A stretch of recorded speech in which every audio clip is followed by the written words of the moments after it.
రెండు తెలుగు రాష్ట్రాల్లో కూడా అత్యధికంగా సాగవుతున్న దొడ్డు రకం వెరైటీ లక్ష్మీ సీడ్స్ వారిది చార్మి వెరైటీ దగ్గర మనం ఉన్నాము.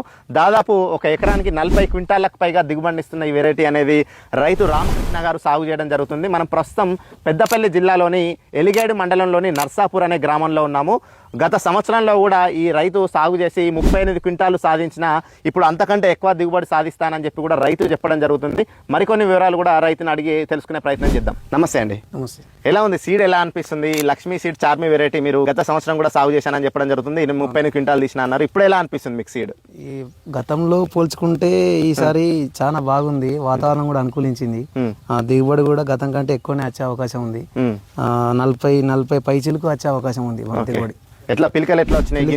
పిలకల విషయంలో చూసుకున్నా, గింజల విషయంలో చూసుకున్నా మాకు రైతులను సాటిస్ఫై చేసే విధంగానే ఉంది. పిలకలైనా చూడొచ్చు మీరు ఇక్కడ, పిలకలైనా బాగానే ఉన్నాయి, గింజలైనా బాగానే ఉన్నాయి. ఓకే. రైతుకు ఆర్థికంగా ఒక 3-4 క్వింటాలు ఎక్కువ దిగుబడి వచ్చే అవకాశం ఉంది బయట సీడ్స్ తో పోల్చుకుంటే. ఓకే, 3-4 క్వింటాల్ అన్నా దాదాపు క్వింటాల్కి 2400 వేసుకున్నా 4 క్వింటాలు ఎక్కువ వస్తే 10,000 రూపాయలు ఎక్కువ వచ్చినట్టు. సో చూస్తున్నారు కదా, అధిక దిగుబడి సాధించాలంటే సరైన విత్తనం అనేది రైతుకు ముఖ్యం. అలాంటి విత్తనాన్ని ఎంపిక చేసుకున్నానని చెప్పి రైతు మనకు చెప్పడం జరుగుతుంది. ఈ సీడ్ మీకు కూడా కావాలంటే స్క్రీన్ మీద నేను వారి నెంబర్ ప్రొవైడ్ చేస్తా, వారు కాల్ చేసి కూడా ఆర్డర్ చేసుకునే ప్రయత్నం చేయొచ్చు.